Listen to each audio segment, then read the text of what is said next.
Parti ce mardi matin d'Abidjan pour Accra au Ghana, le vice-président de la République, Koné Moko-Mélié, a pris part aux assises des assemblées annuelles du groupe de la Banque africaine de développement qui, cette année, du fait de la baisse de la pandémie de la Covid-19, reprend à nouveau ses sessions en présentiel.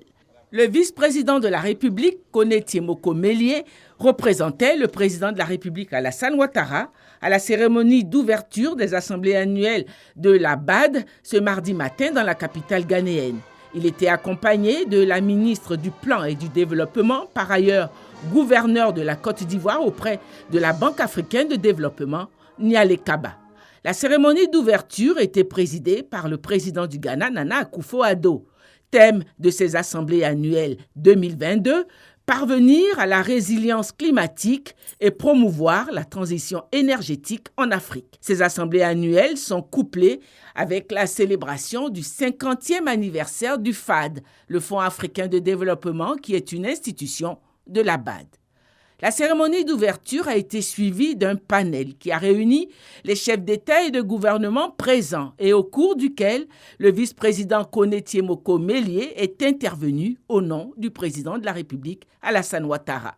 Participaient à ce panel les présidents de la République du Ghana, du Mozambique, de la Tanzanie, le premier ministre du Rwanda, le président de la République des Comores qui est intervenu par visioconférence.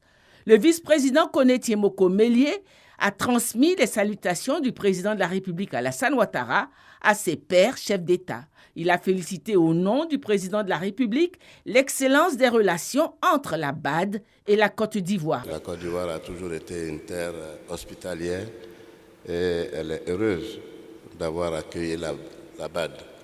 Je le dis parce que cette ouverture est enrichissante pour notre pays.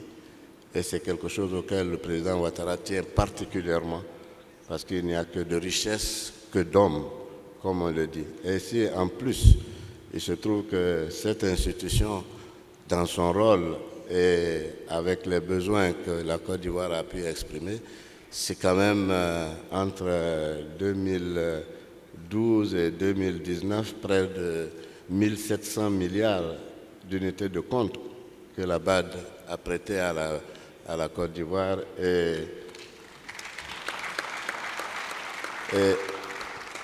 cela a permis de renforcer de façon importante l'infrastructure dans ce pays.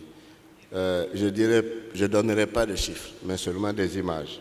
Si vous passez aujourd'hui en Côte d'Ivoire et que vous circulez la nuit, vous verrez que pratiquement tous les villages et tous les hameaux sont éclairés.